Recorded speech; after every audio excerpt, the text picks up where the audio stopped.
Taman Sabah Maju Jaya SMJ akan dibina di kawasan seluas 2 hektar di Lokawi. Adun Petagas Datuk Awang Ahmad Shah Awang Sehari berkata, taman tersebut akan menempatkan kira-kira 100 rumah SMJ bagi pemohon yang layak dan tidak mempunyai tanah sendiri. Penggazetan tanah bagi tujuan itu sedang berjalan dan pembinaan jalan raya menghubungkan kawasan tersebut sedang dilaksanakan. Datuk Awang Ahmad Shah menyatakan demikian ketika berucap dalam majlis penyerahan bantuan program Jelajah Kasih Ramadan Dun Petagas di perkarangan Masjid Nur Al-Jannah. Tahun ini setiap Dun menerima peruntukan 40 unit rumah SMJ dengan Dun Petagas memperoleh 28 unit termasuk peruntukan tambahan dari Tanjung Aru. Sejumlah 75 unit rumah telah diluluskan manakala bakinya akan diperuntukkan tahun hadapan. Kerajaan negeri bersetuju untuk membina mini kompleks sukan untuk penganjuran sukan peringkat sekolah. Menteri Sains, Teknologi dan Inovasi Datuk Dr. Muhammad Arifin Muhammad Arif berkata, 2 tapak telah dikenal pasti dan perbincangan lanjut bersama pegawai daerah membakut akan diadakan dalam masa terdekat. Majlis pecah tanah mini kompleks sukan berkenaan akan disempurnakan Ketua Menteri Datuk Seri Panglima Haji J. Noor tahun ini.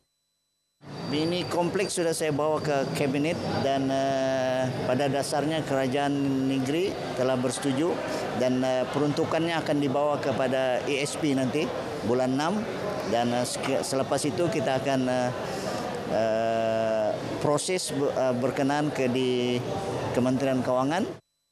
Datuk Arifin ditemui pemberita selepas menyempurnakan Majlis Santuni Mualaf dan Sumbangan Raya di Membakut. Program Semarak Ramadan edisi ke-16 ini dihadiri lebih 500 mualaf untuk memberi ilmu pengetahuan dan semangat baru dalam memperkukuh amalan agama mereka. Persatuan Ibu Bapa dan Guru PIBG di Sabah diminta memanfaatkan sepenuhnya bantuan insentif pendidikan disediakan kerajaan negeri kepada sekolah khususnya melalui PIBG. Antaranya bantuan aktiviti guru dan ibu bapa Sabah Bagus dan bantuan Ihsan Sekolah Sabah Bisbah. Pekal Person Kebangsaan Kementerian Pendidikan KPM Negeri Sabah Datuk Muhammad Arif Tun Sakaran berkata, bantuan itu memberikan peluang kepada sekolah mendapatkan dana untuk melaksanakan program pendidikan yang bermanfaat dan berimpak positif. Kita lihat juga bantuan Bisbah yang mana pembangunan kecil boleh dipohon juga oleh pihak sekolah, PIBG boleh memohon. Jadi saya menyeru juga kepada supaya permohonan ini juga dapat dipermudahkan supaya pihak sekolah, PIBG dapat memohon dengan segera dan dimudahkan untuk permohonan mereka. Beliau ditemui RTM selepas merasmikan mesyuarat PIBG SMK Agama Kota Kinabalu. Datuk Muhammad Arif turut meminta pihak sekolah dan PIBG bekerjasama dalam menangani banjir yang melanda sekolah di Sabah termasuk melakukan persiapan awal bagi memastikan bencana berkenaan dapat ditangani dengan baik. Seorang lelaki tempatan ditahan polis disyaki transporter dadah dalam satu operasi di kawasan perumahan Beverly Hills, Jalan Bundusan Ahad lalu. Menurut Ketua Polis Daerah Penampang, Superintendent Sammy Newton, turut dirampas dadah jenis syabu seberat 1.014 kilogram dianggarkan bernilai RM30,000. Bercakap dalam sidang media, Semi memberitahu hasil pemeriksaan mendapati suspek 22 tahun menyerahkan satu beg plastik berwarna hitam dan menemukan paket plastik Lucina berisi ketulan hablur jernih disyaki dadah jenis syabu. Turut dirampas sebuah telefon bimbit dan wang tunai berjumlah RM200 milik suspek. Hasil siasatan awal daripada pihak IPD Penampang iaitu bahagian narkotik, dadah ini dipercayai diedarkan di sekitar kawasan Penampang dan juga kawasan sekitar antaranya Papar dan juga Kota Kinabalu lah. Hasil rampasan ini berpotensi dibekalkan kepada lebih kurang 5,000 orang penagih dadah lah. Suspek yang mempunyai rekod lampau berkaitan dadah turut positif dadah jenis syabu.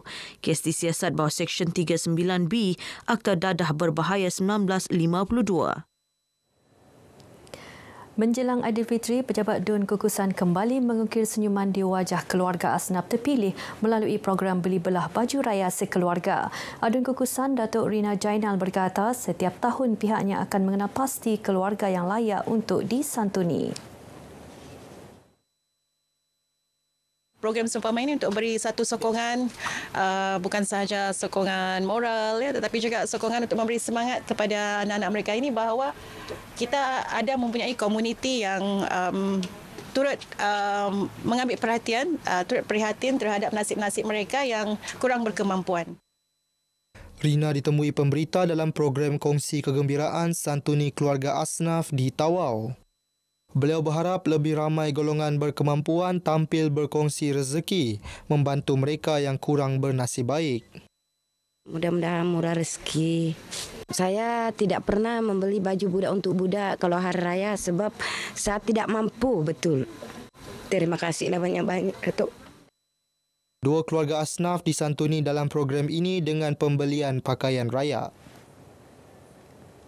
Agensi swasta di Sabah terus komited membantu kerajaan menyantuni golongan memerlukan sempena Ramadan. Usaha itu seiring seruan kerajaan untuk bersama-sama membela kebajikan rakyat. Senator Dewan Negara Annabel alias Suziana Perian yakin kerjasama seumpama berupaya membantu rakyat memerlukan dalam menyediakan keperluan menjelang musim perayaan. Syarikat-syarikat swasta yang mempunyai keupayaan, kemampuan untuk terus membantu dan sedikit sebanyak dapat meringankan keluarga-keluarga yang telah kita kenal pasti di kawasan-kawasan pendalaman, kawasan-kawasan kampung maupun di kawasan semi bandar ini untuk dibantu. Dengan melihat kadar kos sara hidup pada hari ini begitu cukup mencabar. Beliau ditemui RTM dalam program shopping raya di Sandakan. Kita dalam kerajaan itu, bila kita perhati satu kerajaan yang stabil seperti kerajaan hari ini, maka dengan itu ramailah pelabur-pelabur ataupun ramai serikat-serikat yang begitu sedia membantu kepada pihak kerajaan. Ini kerajaan yang stabil pada hari ini. Alhamdulillah. Saya gembiralah sebab dapat membantu meringankan beban sikit. Sebab saya pun ibu tunggal. Jadi sekarang pun pendapatan tidak berapa. Okey. Jadi gembiralah anak-anak pun dapat beli baju raya, dapat bantuan. Terima kasihlah kepada penganjur kerana memberi sumbangan raya kepada cucu saya. Bagi saya, pendapat saya ini adalah satu perkara yang baik. 150 golongan asnaf mewakili Parlimen Beluran, Sandakan dan Libaran menerima sumbangan keperluan Aidilfitri masing-masing. Sementara itu di Kota Kinabalu, 30 tahfiz dan anak yatim Madrasah Al-Istiqomah Sepanggar disantuni dalam program simpulan kasih pengurusan tertinggi Sabah Electricity. Kita juga berharaplah insya-Allah kalau anak-anak yatim tahfiz ini berjaya di kemudian hari, mereka juga akan mengimulasilah kita punya amalan ni, iaitu sentiasa menyumbanglah. Antara sumbangan diberikan adalah baju raya, RM3,000 wakalah zakat untuk madrasah serta wang tunai berjumlah RM3,000 kepada 30 anak yatim dan tahfiz. Sabah Electricity juga akan mengagihkan kira-kira 23,000 bubur lambuk menerusi program memasak bubur lambuk di seluruh pejabatnya di Sabah dan Labuan. Sebanyak 26 surau dan masjid serta penduduk terjejas banjir menerima sumbangan kewangan sempena Majlis Iftar Perdana kawasan pedalaman di Keningau.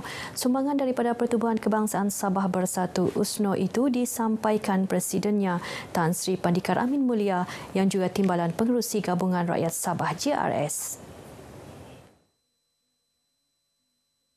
Tan Sri Pandikar berkata sumbangan tersebut meringankan beban penduduk terjejas selain memudahkan pihak masjid dan surau melaksana aktiviti bermanfaat khususnya menjelang Aidilfitri.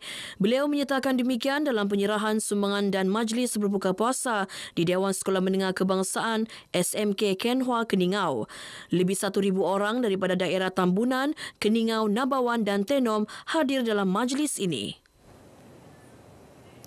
Sekian paparan Berita Pagi Sabah kali ini. Menyusul selepas ini Berita Pagi Sarawak bersama-sama Bu Mawin di Kuching. Dari sungai hingga segara, Palestin pasti merdeka.